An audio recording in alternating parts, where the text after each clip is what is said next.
مولا صلی وسلم دائما ابدا علی حبیبک خیر الخلق کلہم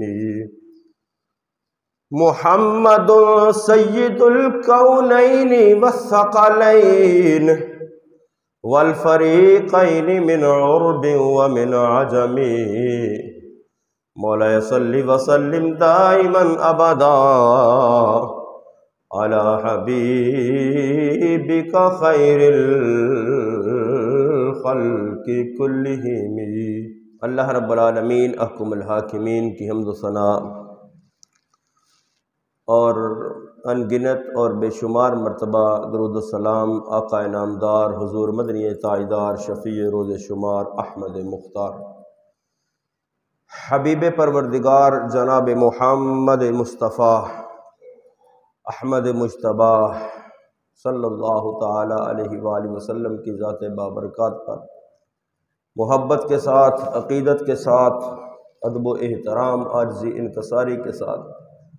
درود و سلام کے تحفے نذرانے پیش کرنے کے بعد اللہ کی پاک بارگاہ کے اندر دعا ہے کہ خالق کائنات اپنے محبوب کریم صلی اللہ تعالی علیہ وآلہ وسلم کے صدقے تمام امت مصطفیٰ پر اپنا کرم، فضل اور مہربانی فرمائے، اور خاص کر ہمارے اس ملک پاکستان کے اوپر اپنے خصوصی رحمتوں کا نزول فرمائے۔ عزیزان گرامی، انسان اور انسانوں میں پھر مسلمان نبی کریم صلی اللہ تعالیٰ علیہ وآلہ وسلم کے امتی اور غلام، اللہ رب العالمین احکم الحاکمین نے اپنے ان بندوں پر کچھ ایسے معاملات لاگو کیے ہیں جن کا تعلق بندے اور رب کے ساتھ ہے، جن کو حقوق اللہ کہا جاتا ہے، جس کے اندر ارکان اسلام شامل ہے، اور پھر ایک بندہ جس معاشرے کے اندر رہتا ہے،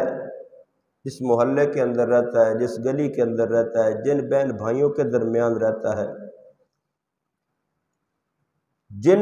لوگوں کے درمیان رہتا ہے، پھر اللہ نے ان سے متعلقہ بھی کچھ معاملات بندے کے اوپر لاگو کیے ہیں جن کو حقوق العباد کہا جاتا ہے۔ تو حقوق اللہ بھی ادا کرنا ضروری ہے اور حقوق العباد بھی ادا کرنا ضروری ہے۔ حقوق اللہ اللہ اور بندے کے درمیان کا معاملہ ہے، جس کے اندر عبادات شامل ہیں، نماز شامل ہے، روزہ شامل ہے، حج، زکوٰۃ اور دیگر معاملات، اللہ کی وحدانیت، ان کو اللہ کا حق سمجھ کر اور اپنے اوپر ان کو فرض سمجھ کر ادا کرنا ضروری ہے کہ اللہ کے حقوق جو ہیں وہ ادا کیے جائیں۔ اور جن لوگوں کے ساتھ بندے کا رہن سہن ہے، اٹھنا بیٹھنا ہے، معاملات زندگی ہیں، رشتہ داری ہے، تعلق داری ہے، معاملات ہیں، ان سے متعلقہ جو اللہ اور اس کے رسول صلی اللہ تعالی علیہ وآلہ وسلم نے جو طریقہ کار بیان کیا ہے، جو حقوق بیان کیے ہیں، ان کا ادا کرنا بھی ضروری ہے۔ بلکہ حقوق العباد کا معاملہ حقوق اللہ سے زیادہ سخت ہے۔ وہ کس طرح کہ حقوق اللہ بندے اور رب کا معاملہ ہے، وہ اللہ رب العالمین احکم الحاکمین کے اختیار کے اندر ہے کہ وہ اپنے حقوق کی کمی بیشی سے متعلق اپنے بندوں کے ساتھ کیا معاملہ کرتا ہے۔ وہ رحیم بھی ہے، وہ کریم بھی ہے، وہ ستار بھی ہے، وہ غفار بھی ہے، وہ قہار بھی ہے، وہ جبار بھی ہے۔ وہ معاف کرنے والا ہے، معافی کو پسند کرنے والا ہے، اور بندے کی کوئی ایک نیکی اس کو پسند آ جائے تو وہ چاہے تو بندے کو اپنے تمام حقوق معاف کر دے، یعنی اس کی جو عبادات کے اندر کمیاں بیشیاں ہیں وہ ساری معاف کر کے وہ رب ہے، وہ چاہے تو بندے کی بخشش فرما دے۔ لیکن جو حقوق العباد کا معاملہ ہے اس کے اندر چونکہ بندوں کے ساتھ جو تعلقات ہیں، بندوں کے ساتھ جو معاملات ہیں، ایک مسلمان کے دوسرے مسلمان کے ساتھ، ایک رشتہ دار کے دوسرے رشتہ دار کے ساتھ، تو وہ معاملہ جو ہے وہ اللہ رب العالمین احکم الحاکمین کی بارگاہ میں اتنی دیر تک کلیئر نہیں ہوگا جتنی دیر تک وہ بندوں کے ساتھ کلیئر نہیں ہوگا۔ اللہ رب العالمین احکم الحاکمین نے قرآن مقدس کے اندر فرمایا ان اللہ یأمر بالعدل والاحسان، بے شک اللہ حکم دیتا ہے انصاف کرنے کا، یعنی عدل کرنے کا اور احسان کرنے کا، وَإِيتَاءِ ذِي الْقُرْبَىٰ، اور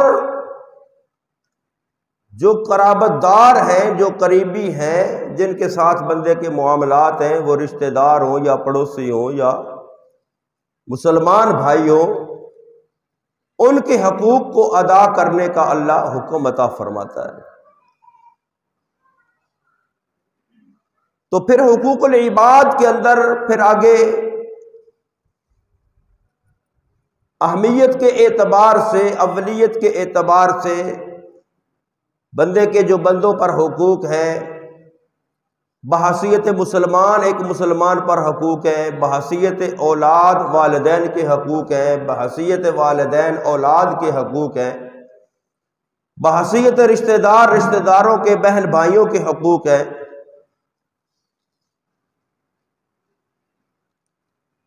اگر کوئی پڑوسی ہے تو پڑوسیوں کے حقوق ہیں، اگر کوئی مالک ہے، اس کے پاس کوئی ملازم ہے، ان دونوں کے آپس کے اندر حقوق ہے۔ ان سب چیزوں کا خیال رکھنا اور ان حقوق کو ادا کرنا جو ہے یہ بندے پر لازم اور ضروری ہے۔ تو زیادہ تفصیلی بات نہیں، صرف آج بحیثیت مسلمان جو ایک مسلمان کے دوسرے پر حقوق ہیں ان کے بارے میں نبی کریم صلی اللہ تعالی علیہ وآلہ وسلم کا فرمان کیا ہے۔ پہلے نمبر پر کہ مسلمان جو ہے وہ اپنے دوسرے مسلمان کو بھی اپنے جیسا ہی سمجھے، اپنے سے کم تر نہ سمجھے، اپنے سے حقیر نہ سمجھے، اور جو کچھ وہ اپنے لیے پسند کرے وہی کچھ اپنے مسلمان بھائی کے لیے پسند کرے۔ اگر اپنے لیے چاہتا ہے کہ میں معاشرے کے اندر میری عزت کی جائے تو پھر دوسرے مسلمان کے بارے میں بھی وہی پسند کرے اور دوسرے مسلمان کی بھی عزت کرے۔ خود اگر یہ پسند کرتا ہے کہ مجھے کوئی تکلیف نہ پہنچائے تو خود بھی پھر کسی مسلمان کو تکلیف نہ پہنچائے۔ بخاری اور مسلم کی حدیث مبارکہ ہے، نبی کریم صلی اللہ تعالی علیہ وآلہ وسلم کے صحابی حضرت انس بن مالک وہ بیان کرتے ہیں، وَعَنْ أَنَسٍ قَالَ قَالَ رسول اللہ صلی اللہ تعالی علیہ وسلم، حضرت انس بیان کرتے ہیں کہ نبی کریم صلی اللہ تعالی علیہ وآلہ وسلم نے ارشاد فرمایا، وَالَّذِي نَفْسِي بِيَدِهِ لا يؤمن عبد حتى يحب لأخيه ما يحب لنفسه او كما قال، حضرت انس بیان کرتے ہیں کہ نبی کریم صلی اللہ تعالیٰ علیہ وآلہ وسلم نے ارشاد فرمایا کہ قسم ہے اس ذات کی جس کے قبضہ قدرت کے اندر میری جان ہے، فرمایا کہ لا یؤمن عبد، کوئی بندہ مومن نہیں ہو سکتا حتی یحب لأخیہ ما یحب لنفسہ، اس وقت تک جتنی دیر تک وہ اپنے بھائی کے لیے بھی وہی چیز پسند کرے جو وہ اپنے لیے پسند کرتا ہے۔ یعنی ایمان کی لذت، ایمان کی چاشنی، ایمان کا کامل ہونا بندے کو اس وقت حاصل ہوتا ہے کہ وہ اپنے مسلمان کے لیے بھی وہی کچھ پسند کرے جو وہ اپنے لیے پسند کرتا ہے۔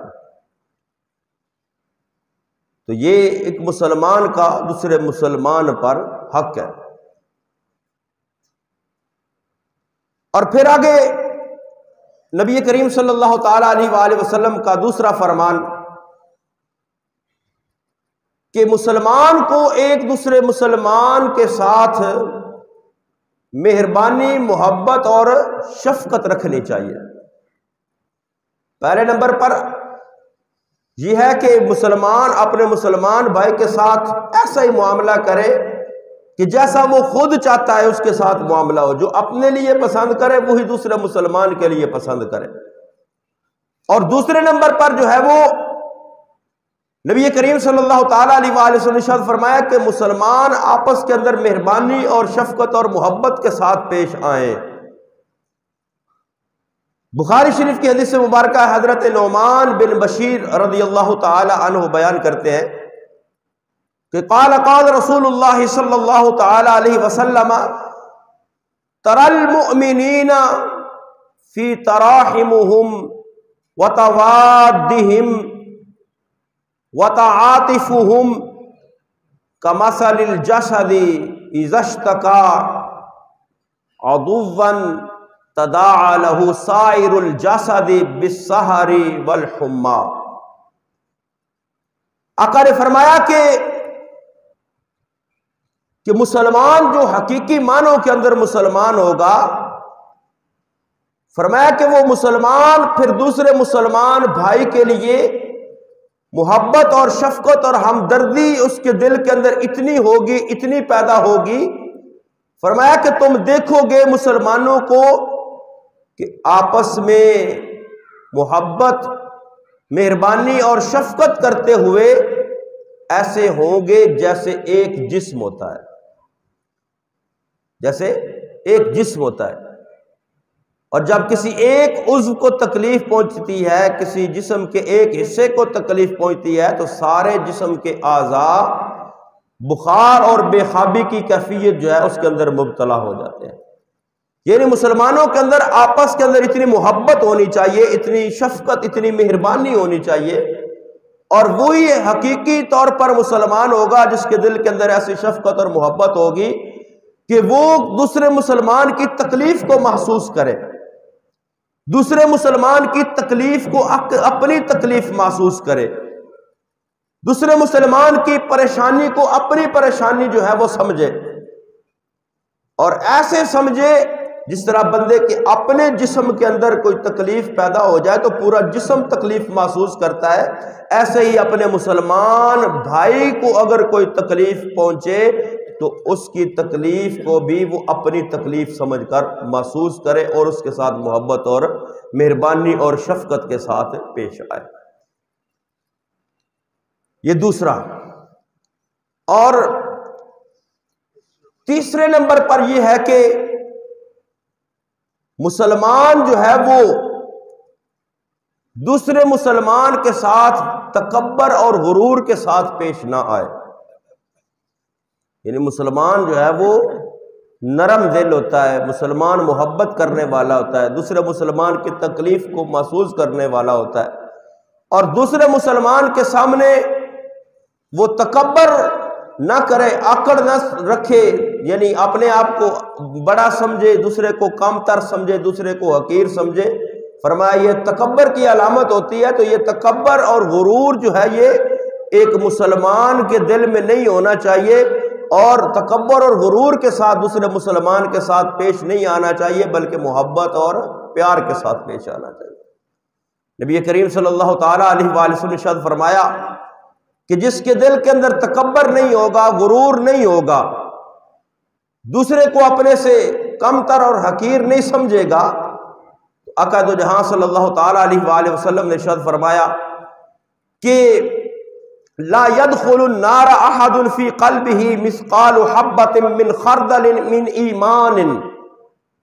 فرمایا جس کے دل کے اندر رائی کے دانے کے برابر بھی ایمان ہوگا وہ بندہ جہنم کے اندر نہیں جا سکتا۔ اور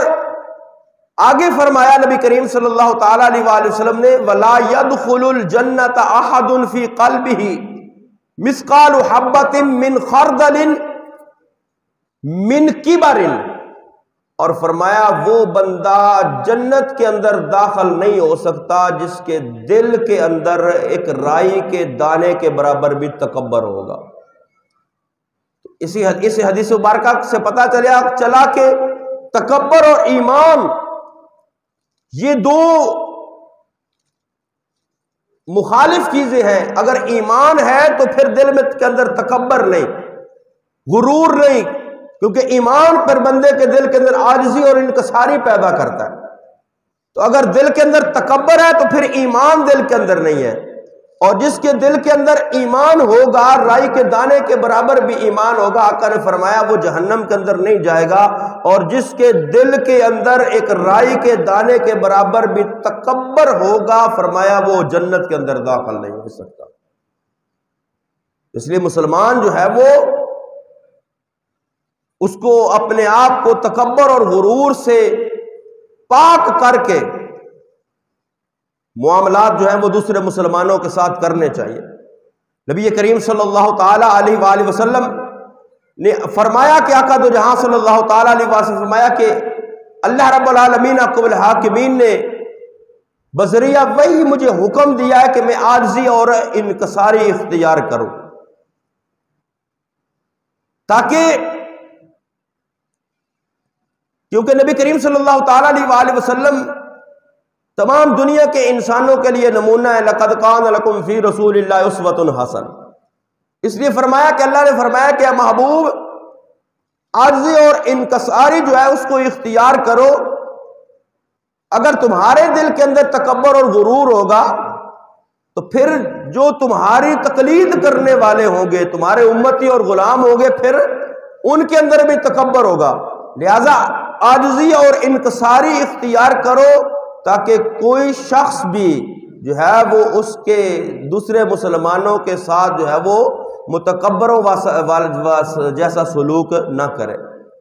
یعنی عاجزی اور انکساری نبی کریم صلی اللہ تعالیٰ علیہ وآلہ وسلم کا طریقہ ہے۔ تو بحیثیت مسلمان نبی کریم صلی اللہ تعالیٰ علیہ وآلہ وسلم کا امتی اور غلام ہونے کے ایک مسلمان کے دل کے اندر بھی تکبر اور غرور نہیں بلکہ عاجزی اور انکساری ہونی چاہیے۔ دوسرے لوگوں کے سامنے جو ہے وہ متکبر بن کر نہ رہے، غرور اور آکڑ نہ دکھاتا رہے دوسرے لوگوں کو، بلکہ عاجزی اور انکساری کے ساتھ دوسرے لوگوں کے ساتھ معاملات کرے۔ نبی کریم صلی اللہ تعالیٰ علیہ وآلہ وسلم انبیاء کے سردار ہیں، ساری کائنات کے سردار ہیں، ساری کائنات سے افضل ہیں، ساری کائنات سے اعلیٰ ہیں۔ اللہ رب العالمین حکم الحاکمین نے نبی کریم صلی اللہ تعالیٰ علیہ وآلہ وسلم کو ساری کائنات کے اندر اعلیٰ مقام اور اعلیٰ درجہ عطا فرمایا، لیکن اس کے باوجود نبی کریم صلی اللہ تعالیٰ علیہ وآلہ وسلم کے دل کے اندر کتنی عاجزی اور انکساری تھی کہ نبی کریم صلی اللہ تعالیٰ علیہ وآلہ وسلم بیوہ عورتوں، حاجت مندوں، مسکینوں اور غریبوں کے پاس خود تشریف لے جاتے اور ان کی ضروریات کو پورا کیا کرتے، ان کی ضروریات کو پورا کرنے کا جو ہے وہ اہتمام کرتے، اور کسی بھی غریب، کسی بھی بیوہ، کسی بھی یتیم، کسی بھی حاجت مند، کسی بھی ضرورت یا کسی بھی ضرورت مند اور مسکین جو ہے اس کی طرف حقارت کی نظر سے نہ دیکھتے بلکہ محبت اور پیار کے ساتھ ان کے ساتھ معاملات کرتے اور خود جا کر جو ہے ان کی ضروریات کو پورا کیا کرتے۔ کیونکہ انسانوں کے ہم ظاہری طور پر جو ان کے معاملات دیکھ لیتے ہیں کہ ظاہری طور پر فلاں بندہ بڑا امیر ہے، فلاں بندہ مال والا ہے، فلاں بندہ دولت والا ہے، اور فلاں بندہ غریب ہے، اس کے کپڑے پھٹے ہوئے ہیں، لیکن ہمیں کیا پتا کہ اللہ کی بارگاہ کے اندر کون عزت والا ہے، کون احترام والا ہے۔ ہو سکتا ہے وہ پھٹے پرانے کپڑوں میں رہنے والا، وہ غریب مسکین اور یتیم، اس کا دل تقوی سے اتنا بھرپور ہو کہ وہ اللہ کی بارگاہ میں بڑا بلند مقام رکھتا ہو۔ اس لیے کسی کے کپڑوں کو دیکھ کر، کسی کے جو ہے وہ مسکینی کو دیکھ کر، کسی کو غریبی کو دیکھ کر ان کے ساتھ حقارت والا معاملہ اور متکبرانہ معاملہ نہیں کرنا چاہیے، بلکہ محبت اور پیار والا معاملہ جو ہے وہ ان کے ساتھ رکھنا چاہیے، کیونکہ بندہ جب مخلوق خدا سے محبت رکھتا ہے تو اللہ کی محبت اس بندے کو نصیب ہوتی ہے۔ اور پھر آگے نبی کریم صلی اللہ تعالی علیہ وآلہ وسلم کا اگلا فرمان جو ہے مسلمانوں کے، مسلمان کے بارے میں جو حقوق ہیں، تو پہلے نمبر پر جو بیان کیا وہ یہ کہ مسلمان کو، دوسرا مسلمان کو جو ہے وہ اس کو اپنے جیسا سمجھے، اس کو کم تر اور حقیر نہ سمجھے، جو خود پسند کرے وہ اپنے مسلمان بھائی کے لیے پسند کرے، مسلمان بھائی کے ساتھ مہربانی، محبت اور شفقت کے ساتھ معاملات کرے، پیش آئے۔ اگر کسی مسلمان کو کوئی تکلیف پہنچے، اس تکلیف کو اپنی تکلیف سمجھ کر ان کے ساتھ محبت اور نرمی اور شفقت کا مظاہرہ کرتے ہوئے اس کی تکلیف کو دور کرنے کی کوشش کرے، اور اپنے دل کے اندر عاجزی اور انکساری کو پیدا کرے۔ تکبر اور غرور جو ہے وہ اس کو اپنے پاس نہ آنے دے، کیونکہ اللہ جو ہے وہ تکبر کرنے والوں کو پسند نہیں کرتا، اللہ تکبر کرنے والوں کو پسند نہیں کرتا۔ اور پھر اس سے اگلی بات جو ہے وہ نبی کریم صلی اللہ تعالی علیہ وآلہ وسلم کا فرمان ہے۔ آقا دو جہاں صلی اللہ تعالی علیہ وآلہ وسلم نے ارشاد فرمایا کہ ایک مسلمان دوسرے مسلمان کی غیبت نہ کرے۔ قرآن کے اندر بھی وَلَا يَغْتَبْ بَعْضُكُمْ بَعْضًا أَيُحِبُّ أَحَدُكُمْ أَن يَأْكُلَ لَحْمَ أَخِيهِ مَيْتًا فَكَرِهْتُمُوهُ، فرمایا کوئی مسلمان کسی دوسرے مسلمان کی غیبت نہ کرے۔ غیبت کرنا ایسے ہے جیسے اپنے مسلمان بھائی جب مردہ ہو جائے، مر جائے تو اس کے گوشت کو کھانا، وہ جو ہے وہ غیبت کرنے کے برابر۔ فرمایا تم میں سے کوئی پسند کرتا ہے کہ مسلمان بھائی اپنا فوت ہو جائے تو اس کا گوشت وہ کھاتا پھرے؟ فرمایا جس نے غیبت کی وہ ایسے ہی ہے اس نے اپنے مسلمان مردہ بھائی کا گوشت کھایا۔ تو آقا دو جہاں صلی اللہ تعالی علیہ وآلہ وسلم نے فرمایا کہ جس کے پاس اس کے مسلمان بھائی کی غیبت کی جائے اور وہ اس کی مدد کرنے پر قادر ہے تو اس کی مدد کرے، تو اللہ دنیا اور آخرت کے اندر اس کی مدد فرمائے گا۔ یعنی کوئی مسلمان کسی دوسرے مسلمان بھائی کی غیبت کر رہا ہے تو چاہیے کہ اس کو اس کام سے روکے کہ بھئی تو مسلمان بھائی کی غیبت کر رہا ہے، گناہ کر رہا ہے، تو یہ روکنا بھی اس کی مدد کرنے کے مترادف ہوگا، اس کو گناہ سے بچانے کے مترادف ہوگا۔ تو جو مسلمان پھر دنیا کے اندر کسی مسلمان بھائی کی مدد کرے گا تو آقا دو جہاں صلی اللہ تعالی علیہ وآلہ وسلم نے فرمایا کہ فَنَصَرَ اللَّهُ فِي الدُّنْيَا وَالْآخِرَةِ، فرمایا اللہ اس بندے کی دنیا اور آخرت کے اندر مدد فرمائے گا۔ اور اگر وہ مدد کرنے پر قادر تھا، فَإِن لَّمْ يَنْصُرْهُ وَهُوَ يَقْدِرُ عَلَىٰ نَصْرِهِ أَدْرَكَهُ اللَّهُ بِهِ فِي الدُّنْيَا وَالْآخِرَةِ۔ ایک مسلمان دوسرے مسلمان بھائی کی غیبت کر رہا تھا اور وہ بندہ دوسرا اس کو روک سکتا تھا، اس کی مدد اس طرح کر سکتا تھا کہ اس کو اس گناہ سے روکے، اس گناہ سے باز کرے، لیکن قدرت ہونے کے باوجود، طاقت ہونے کے باوجود اس نے اس کام سے اس کو نہیں روکا، تو آقا دو جہاں صلی اللہ تعالیٰ علیہ وآلہ وسلم نے فرمایا ادرکہ اللہ بہ فی الدنیا والآخرہ، اللہ قیامت والے دن اس بندے سے بھی پوچھے گا بے تو یہ کر سکتا تھا تو نے کیوں نہیں کیا۔ یعنی کتنی محتاط زندگی گزارنے کی ضرورت ہے مسلمان کے بارے میں کہ خود بھی نہ ایسا کوئی کام کرے کہ جس سے کسی دوسرے مسلمان کو تکلیف پہنچتی ہو، اور اگر کوئی بندہ ایسا کام کر رہا ہے، چغلی غیبت کر رہا ہے جس سے دوسرے مسلمان کو تکلیف پہنچ رہی ہے، تو پھر اس شخص کی مدد اس طرح کرے، اس کام سے اس کو روکے تاکہ وہ اس گناہ سے باز رہ سکے۔ اور پھر اگلے نمبر پر نبی کریم صلی اللہ تعالیٰ علیہ وآلہ وسلم نے اس بات سے منع فرمایا ہے کہ دو مسلمان آپس کے اندر جو ہے وہ ترک کلام کریں، یعنی ناراض ہو کر رہیں دو مسلمان بغیر کسی شرعی وجہ کے۔ ہاں شرعی وجہ کوئی ہے کہ ایک بندہ اگر دین اسلام کے خلاف کوئی کام کر رہا ہے، کسی حرام کام کا جو ہے وہ ارتکاب کر رہا ہے، اللہ کی کھلم کھلا نافرمانی کر رہا ہے، تو پھر اس سے جو ہے وہ قطع تعلقی کرنا لازم ہے۔ ہم جب عشاء کی نماز ادا کرتے ہیں، وطر پڑھتے ہیں، وطر کے اندر ہم یہ دعا کرتے ہیں نا، جب وطروں والی دعا پڑھتے ہیں تو اس میں ہم یہ کہتے ہیں وَنَخْلَعُ وَنَتْرُكُ مَن يَفْجُرُكَ، اے اللہ جو تیرا نافرمان ہے اس کے ساتھ ہمارا کوئی تعلق نہیں۔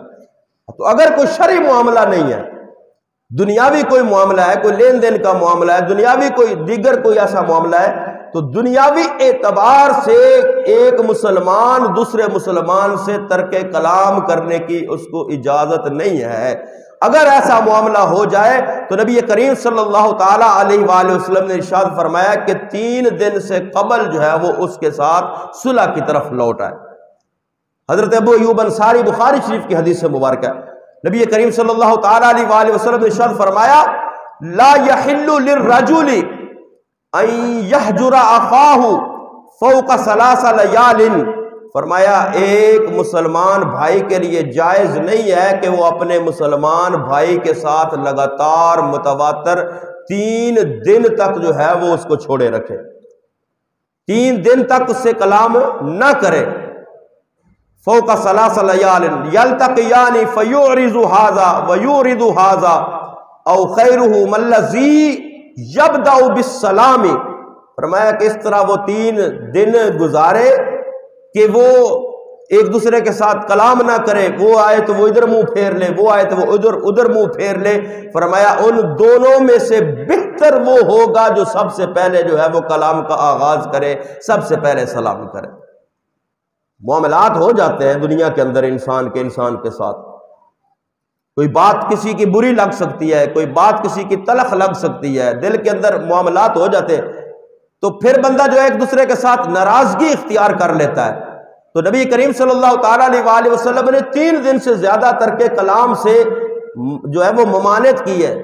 تو بھائی کل بندہ مر جائے تو چارپائی تے پیاں بھی تو بندے نو معاف کرنا ہی ہے نا۔ بندہ جب دنیا سے چلا جائے تو کیا کہتے ہیں بھائی اس طرح کسی نال کوئی معاملہ ہوئے کوئی تے انہوں معاف کر دے اللہ واسطے۔ بندہ جب مر جاتا ہے چرپائی پہ پڑا ہو تو پھر جب اس کو معاف کرنا ہے تو اس سے بہتر نہیں بندہ زندگی کے اندر دوسرے مسلمان کو معاف کر لے۔ اچھا نہیں ہے کہ بندہ زندگی کے اندر اپنے معاملات کو کلیئر کر لے، زندگی کے اندر مسلمان جو ہے وہ مسلمان کو معاف کر کے اچھے طریقے سے زندگی بسر کرے۔ ایک اور حدیث کے اندر ہے کہ نبی کریم صلی اللہ تعالیٰ علیہ وآلہ وسلم نے ارشاد فرمایا کہ اگر تو نے اپنے مسلمان بھائی کو معاف کر دیا تو اللہ تعالیٰ کے ہاں تجھے عزت و بزرگی کے سوا اور کچھ حاصل نہیں ہوگا، یعنی تو دنیا کے اندر اپنے مسلمان بھائی کو معاف کرے گا تو اللہ رب العالمین حکم الحاکمین تجھے عزت اور بزرگی جو ہے وہ عطا فرمائے گا۔ اس لیے جو ہے یہ دنیاوی معاملات ہیں، ہوتے رہتے ہیں، مسلمان کے ساتھ اچھے طریقے سے پیش ہے۔ انشاءاللہ باقی گفتگو اگلے جمعۃ المبارک ہوگی۔ تو مسلمان جو ہے وہ مسلمان کے ساتھ اچھے طریقے سے زندگی گزارے، اچھے طریقے سے بسر کرے۔ مسلمان رہتا ہے معاشرے کے اندر، بہن بھائیوں کے درمیان، دوست احباب کے درمیان، رشتہ داروں کے درمیان رہتا ہے، پڑوسیوں کے درمیان رہتا ہے، تو ان کے ساتھ جو ہے وہ اچھا رویہ، اچھا انداز، محبت، پیار اور شفقت جو ہے وہ اس کو پیش نظر رکھ کر زندگی بسر کرنی چاہیے۔ اگر کسی مسلمان سے کوئی معاملہ ہو جائے تو اس کو دل کے اندر رکھنے کی بجائے دل سے نکال کر جو ہے وہ ان کے ساتھ اچھی زندگی گزارنی چاہیے۔ یہ اسلام جو ہے یہ اس طرح محبت اور پیار کا درس دیتا ہے، مہربانی کا درس دیتا ہے، شفقت کا درس دیتا ہے، ایک دوسرے کے ساتھ اچھے رویے رکھنے کا درس دیتا ہے۔ تو اس لیے جو ہے وہ دنیا کے اندر ہی لوگوں کو معاف کرتے رہے، کل قیامت والے دن والا معاملہ بڑا سخت ہے۔ اللہ رب العالمین حکم الحاکمین ہمیں دنیا کے اندر اچھی زندگی دین اسلام کے مطابق زندگی گزارنے کی توفیق نصیب فرمائے، آمین۔